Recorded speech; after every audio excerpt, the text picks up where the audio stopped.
하나님이 뭐라고 우리 인생에 대해서 말씀하시는가 또 묵상하고 생각하면서 좀 회복하고 또 은혜도 받고 세임 얻고 승리하고 쓰임 받을 수 있기를 주의 이름으로 축원합니다. 성경에서 보면요, 우리 사람이 산다는 게 뭐냐? 사람이 산다는 것이 그냥 단순하게 생물학적으로 사는 것을 산다고 그러질 않았어요. 생물학적으로 산다는 게 우리가 흔히 좀 이렇게 저속하다 그럴까요? 직설적으로 표현하면 먹고 자고 싸고 먹고 자고 싸고 그 생물학적이잖아요. 성경에서는 그걸 산다고 그러질 않았어요. 하나님과의 관계 속에서 삶의 의미와 목적을 찾아가는 여정, 누구와의 관계 속에서? 하나님과의 관계 속에서 삶의 의미, 삶의 목적을 발견하고 찾아가는 여정이 인생이라 그렇게 말씀을 했어요. 좀 더 이렇게 좀 풀어서 말씀을 드리면, 사람이 산다는 것은 어린아이 시절부터 늙어서 죽을 때까지, 또 병들어 죽을 때까지, 사고 나서 죽을 때까지 사람이 산다는 게 뭐냐? 성경에서 인생은 이거죠. 인생이 뭐지? 철학적인 질문이죠. 인생이 뭐지? 내가 왜 살아야지? 내가 왜 대학교를 가야 돼? 내가 왜 돈 벌어야 되지? 내가 왜 교회로 말하면 주의 일을 해야 되지? 내가 왜 참아야 되지? 왜라는 것을 붙이는 거예요. 그래서 살면서 내가 왜 살아야 되는지, 또 내가 사는데 찾아가는 거죠. 무엇을 위해 살아야지? 돈을 위해, 자식을 위해, 내 엔조이를 위해, 뭐 여러 가지가 있겠죠. 근데 그런 그 깊은 의미를 찾아가는 과정이 인생이다. 성경에서 그렇게 말씀을 했어요. 그리고 이런 것이 좀 있어요. 저도 조금 이제 연식을 먹다 보니까 남는 게 뭐지? 내 개인적으로, 신앙적으로, 가족적으로, 목회적으로 내가 무엇을 남겨야 되지? 후손들이, 다른 사람들이 여지껏 의식을 그렇게 안 했지만 이렇게 평가된 사람은, 동물은 죽어서 가죽을 남기지만 사람은 죽어서 이름을 남기는데 그런 것을 이렇게 생각하면서 살아가는 것이 인생이다.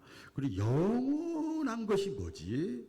왜 이제 세월이 흘러가고 나이가 들어가면서 이렇게 하다 죽지, 그렇게 단순하게 생각하는 것이 아니라 영원한 것이 있을 텐데, 이런 것들, 이게 삶의 의미와 목적을 찾아가는 그 과정, 그 여정이 인생이라 그렇게 말씀을 했어요. 그런데 그 인생은 성경에 보면, 그러면서 우리 인생은 짧고 연약하다.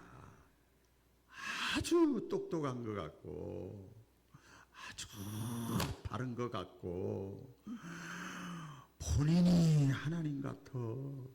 그렇지만 하나님이 없으면 그 모든 정의가, 내가 옳다고 생각하는 것이 잘못된 것이다. 하나님과의 관계 속에서 영원히 가치 있는 것을 찾아가는 것, 그것이 인생이다. 이렇게 성경은, 제가 사실 성경 구절이 많이 있는데 이따가 많이 소개할 거기 때문에 안 했습니다. 그래서 좀 빨리빨리 이게 좀 심각한 말씀이니까 이렇게 말씀을 드리면, 인생의 근원입니다. 인생의 근원, 뿌리, 우리 인생의 근원이 뭐냐? 성경에서 말하는 인생의 근원, 그건 뭐냐면 하나님이 인간을 창조하셨다, 그 말이에요. 같이 해볼 거예요. 하나님이 나를 창조했다. 이걸 성경에서 말씀하고 있는 거예요. 우리 인간은 우연히 존재하는 것이 아니라 하나님에 의해서 창조되고 만들어졌다. 그게 인생이다. 그렇게 말씀을 해요. 우리 성경에 보면, 창세기에 보면 그렇죠. 하나님이 이르시되 우리의 형상을 따라 우리의 모양대로 사람을 만들고, 하나님이 자기 형상과 하나님의 형상대로 사람을 창조하시되 남자와 여자를 창조하시고, 이렇게 말씀을 했잖아요. 그러니까 우리 인간은 하나님의 형상을 따라서 만들어졌기 때문에 우리 인생이 뭐냐? 하나님과의 관계 속에서만 존재의 의미가 있는 거예요. 믿으시면 아멘. 우리 자녀가 태어났는데 그 자녀가 자기 정체성을 찾는 건 엄마 아버지와의 관계 속에서 자기 존재의 의미를 찾잖아요. 똑같은 거죠. 그렇게 말씀을 합니다. 또 간단하게 말씀을 드리면 생명의 근원이 뭐냐? 이 우리 인생의 생명의 근원이 뭐냐? 그것은 하나님의 생기. 그렇습니다. 같이 보겠습니다. 하나님의 생기. 이걸 하나님의 생기를 우리 사람에 호 불어넣어서 사람이 생명이 된지라 그랬는데 신약에는 이것을 성령, 하나님의 영, 예수님이 이 땅에 계시다가 하늘로 승천하시면서 내 영을 너희에게 보내노라. 그게 진짜 생명이라는 거예요. 그게 진짜 생명이라는 거예요. 창세기 2장 1절에 금방 제가 말씀했습니다마는 여호와 하나님이 땅의 흙으로 사람을 지으시고 생기를 그 코에 불어넣으시니 비로소 사람이 생명이 됐다. 생명이 됐다. 그렇게 말씀을 하지요. 그러니까 우리 인간은 단순한 물질적인 존재가 아니라 하나님의 생기를 받은 영적 존재다. 이 생기라는 말을 원의 뜻을 보면은 루악이라는 거예요. 루악, 하나님의 영이에요. 하나님의 영, 하나님의 영, 루악을 받아야 사람이 진짜 생명이 있는 것이다. 이렇게 말씀합니다. 자, 그러면 인생의 목적이 뭐냐? 인생의 목적, 하나님을 영화롭게 하고 하나님을 기쁘시게 하는 것이 인생의 목적이다. 이사야서 43장 7절에 보면 내 이름으로 불리는 모든 자를 내가 내 영광을 위하여 창조했다. 하나님의 영광을 위해 하나님이 만들었잖아요. 우린 피조물이잖아요. 피조물이잖아요.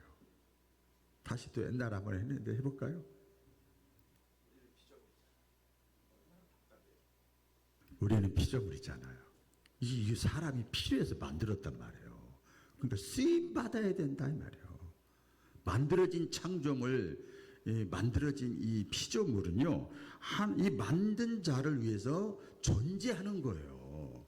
쓰임 받아야 된다는 거죠. 피조물은 하나님의 영광을 위해 창조됐다. 그래서 성경의 사도 바울이 일찍 이 사실을 깨닫고 권면을 하잖아요. 고린도전서 10장 31절 그런즉 너희가 먹든지 마시든지 무엇을 하든지 다 하나님의 영광을 위하여 하라, 살아라. 그렇게 말씀을 했습니다. 그러니까 인간의 모든 삶이 하나님을 기쁘시게 하는 것이 삶의 목적이에요. 그래서 아까 서두에 말씀드린 대로 그것을 위해서 건강하셔야 돼. 그것을 위해서 돈도 벌어야 돼. 예? 그것을 위해서 사업도 잘 돼야 돼. 할렐루야. 그것을 위해서 공부도 해야 돼. 그렇죠. 하나님의 영광을 위해서. 또 성경이 말하는 인생이 뭔가 하면 우리 인생은 짧다, 더덥다. 같이 해볼까요? 짧다, 더덥다. 더덥다는 말이 이게 우리 풀어서 보니까 부질없다. 그래요. 사람이 열심히 나름대로 살아가는데 부질없다. 우리 인생이 한순간에 지나가고 짧고 허무하다. 그렇게 성경에서 우리 인생을 평가를 했어요. 오늘 시편 90편에 쭉 그 앞절에 보면은요, 이렇게 우리 인생을 뭐라고 표현했냐면 먼지와 같다, 티끌과 같다. 여러분 대단한 것 같지만요, 티끌과 같다. 그 다음에 화살과 같다. 잠깐 자는 것 같다. 그림자와 같다. 아침에 피었다가 저녁에 지는 들의 풀과 꽃과 같다. 그렇게 우리 인생을 표현을 했어요. 대단하게 생각하는 사람이 있는데 그렇진 않아요. 자, 오늘 본문에 보니까 시편 90편에 보니까 우리의 연수가 70이요 강건하면 80이라도 그 연수의 자랑은 수고와 슬픔뿐이다. 다 더덥다 그 말이에요. 야고보서 오늘 본문 4장 14절에도 그랬잖아요. 너희는 잠깐 보이다가 사라지는, 없어지는 안개와 같다.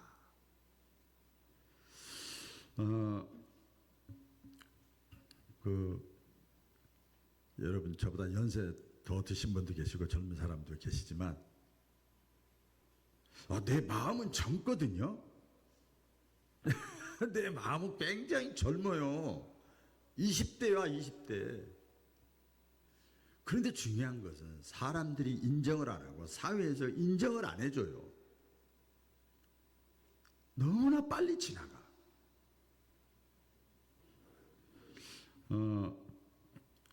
어떤 아버지가 아이를 좀 이렇게 뭐라 그럴까 양육한다고 그럴까요? 좀 교훈을 주려고 바닷가에 가서 이렇게 파도가 이렇게 오면 그 옆에 이제 백사장 있잖아요. 거기서 이제 쌓는 거예요. 모래성을 쌓는 거예요. 이렇게 열심히 쌓았어요. 야 좋다 좋다. 야, 정성을 들여서 물기를 빼가지고 잠깐 쌓았어요. 그런데 조금 지나고 나니까 물이 들어올 밀물대인데 이 파도가 와서 그렇게 쌓았던 것을 팍 지나가고 나니까 그 쌓았던 것이 좋다 했던 것이 싹 무너져 버린 거예요.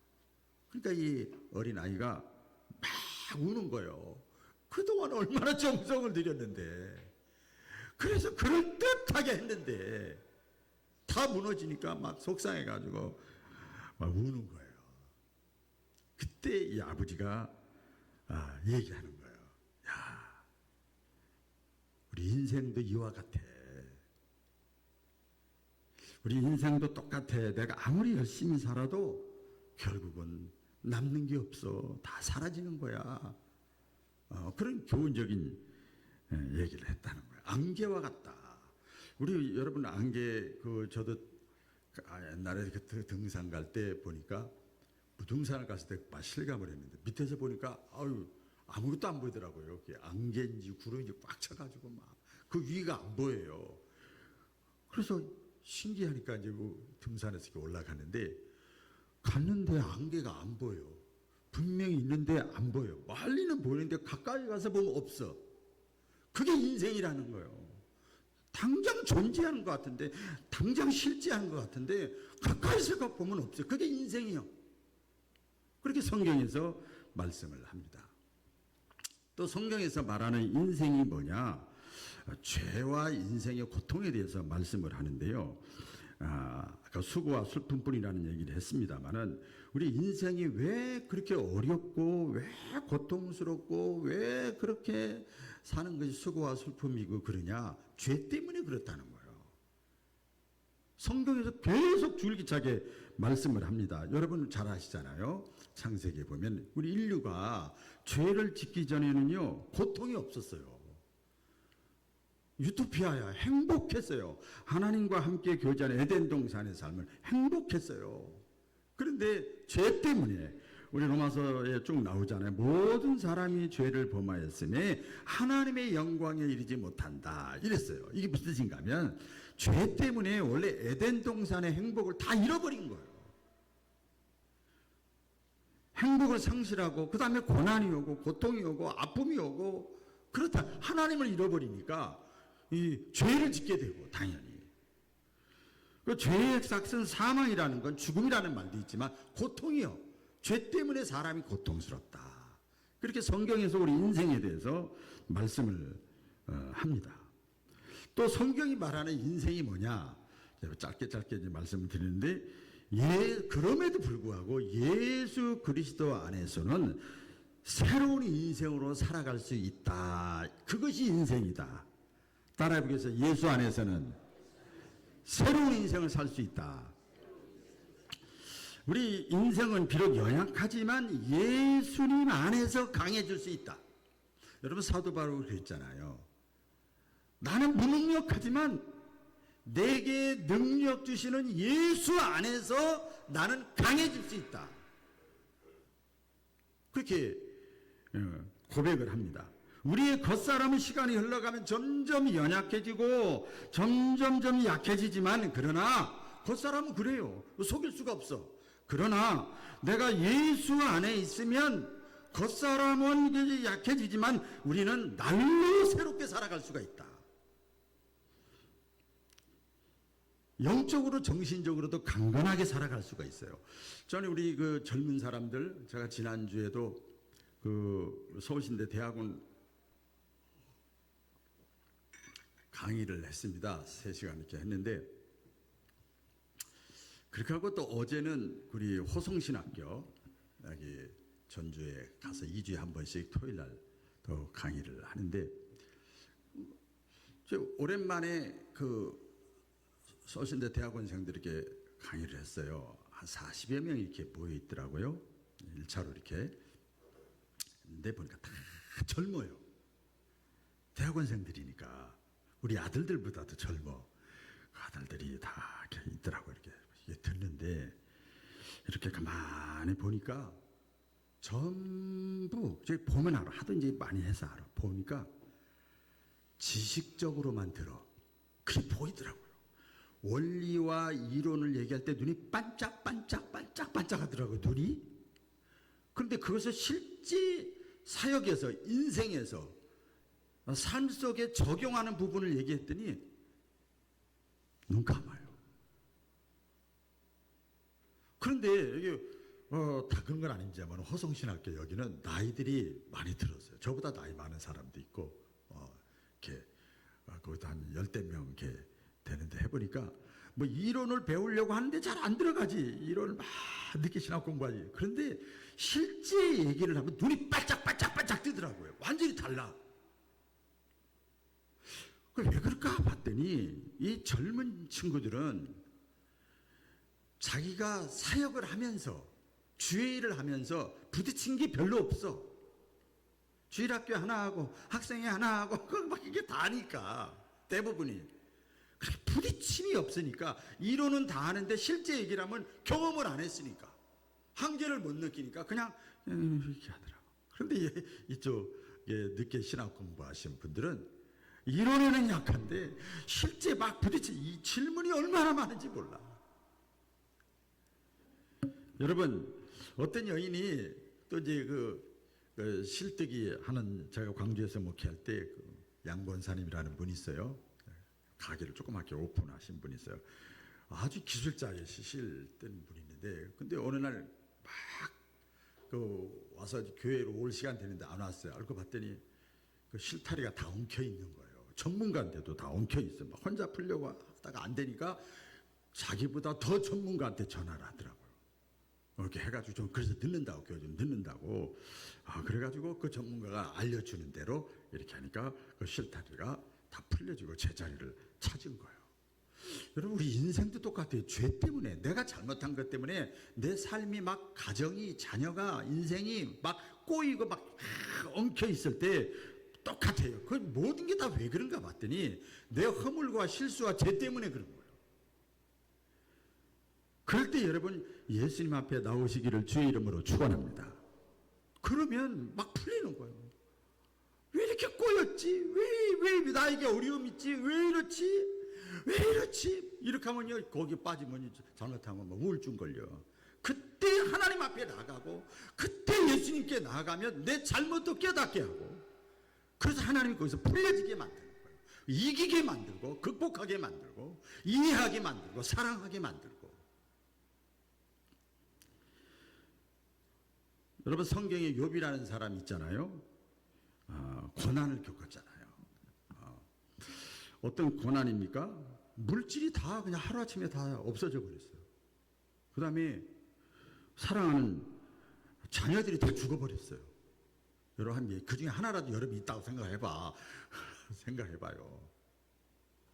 게다가 자기 몸에 병이 생겼어요. 성경의 표현대로 하면 돌 가지고요, 너무 가려워서 막 악취가 나서 긁었다고 그랬어요.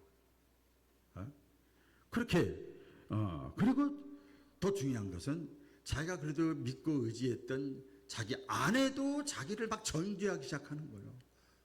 그리고 자기를 위로하러 왔던 친구들도 자기를 막 정죄하기 시작하는 거예요. 까닭없이 이런 일이 있겠느냐. 하나님이 그냥 실수하는 분이 아닌데, 잘못한 거 있으면 너 회개해, 당신이 회개해, 이러는 거예요.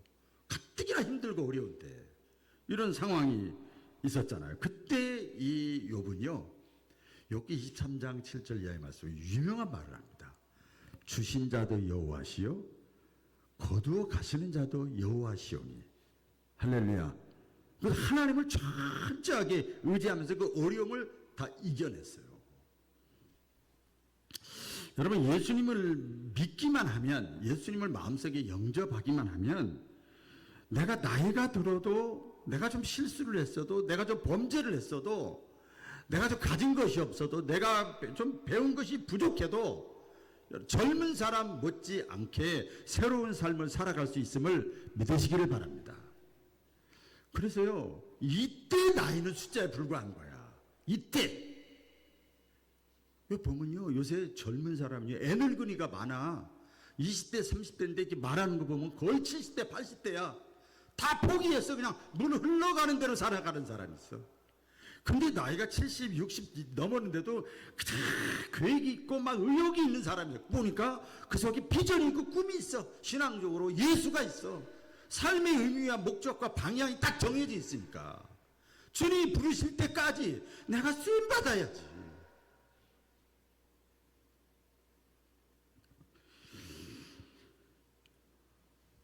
요한복음 3장 16절 있잖아요. 우리 잘 알잖아요. 하나님이 세상을 이처럼 사랑하사 독생자를 주셨으니 이는 저를 믿는 자마다 멸망치 않고 영생을 얻게 하려 하심이라. 내 속에 영생, 생명, 에너지, 막 이게 주님이 있으면은요, 그냥 막 나이하고 별 상관없어요. 환경하고 별 상관없어요.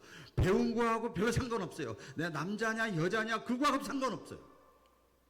얼마든지 새로운 인생을 살아갈 수 있다. 믿으시면 아멘? 예, 살아갈 수 있어요.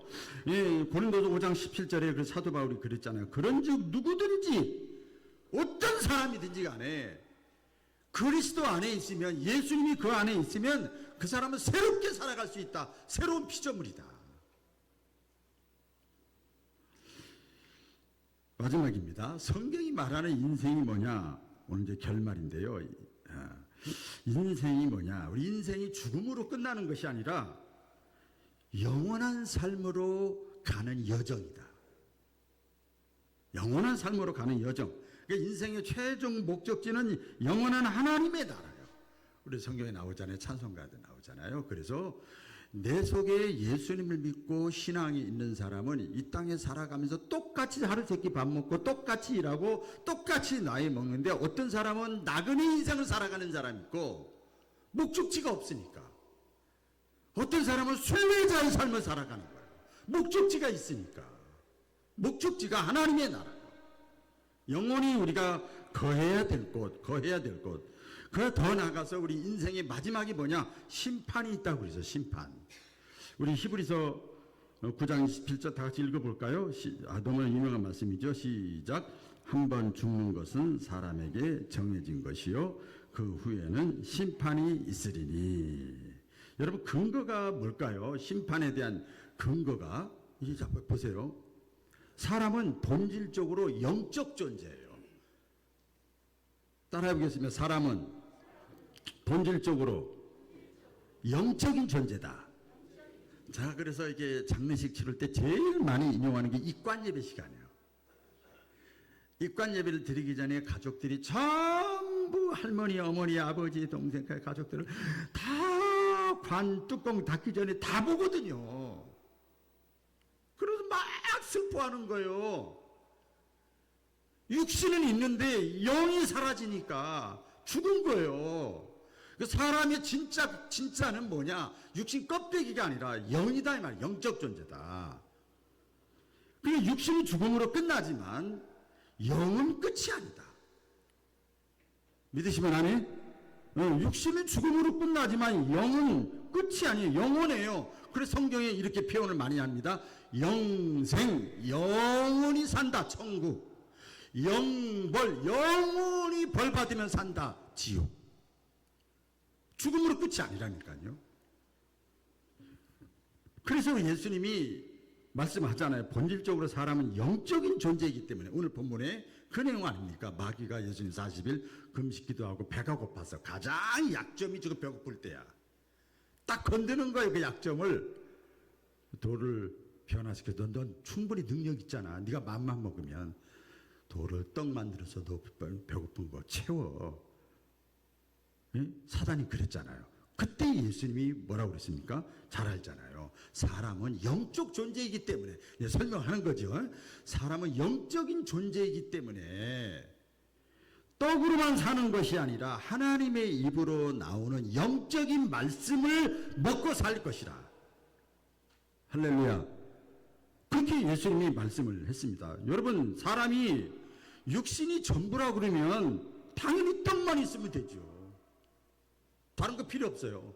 육신이 전부라 그러면 떡만 있으면 되지만, 그러나 이 땅의 모든 피조물 가운데서 사람만 영적인 존재예요. 왜? 또 나오잖아요. 하나님께서 하나님의 형상대로 우리 사람을 만드셨어요. 사람은 개나 고양이나 원숭이나 뭐 사자나 이런 육적인 동물들과 같지 않습니다. 육신의 죽음이 끝나는 게 아니에요. 영원한 삶, 영원한 내세, 이거 천국이고 하나님의 나라라고 그래요. 그래서 여러분 이렇게 요한계시록 마지막 결론을 내리잖아요. 성경은 하나님이 기록돼서 우리 인간에게 주신 말씀이에요. 영적 존재인 저와 여러분들에게 이렇게 말씀하잖아요. 다 같이 읽어볼까요? 시작. 모든 눈물을 눈에서 닦아주시니 다시는 사망이 없고 애통하는 것이나 곡하는 것이나 아픈 것이 다시 있지 아니하리니. 아멘. 이 죽음 이후의 영원한 삶에 대해서 이렇게 요한계시록이 마지막으로 말씀하는 거예요. 그러니까 말씀을 맺을게요. 아주 간단하게 하나하나가 전부 깊게 들어가면 뭐 한 주 한 주 메시지지만 요약해서 말씀을 드리는 거예요. 사순절 기간에. 우리 인생이 순간적이고 허무하고 덧없는 것 같지만 하나님 안에서는 의미와 목적과 가치를 우리는 찾을 수 있다. 아멘. 그래서 내가 어떤 상황에 있다 할지라도 하나님을 경외하고 영혼을 준비하는 지혜로운 신앙의 사람들 되어주기를 축복합니다. 기도하겠습니다.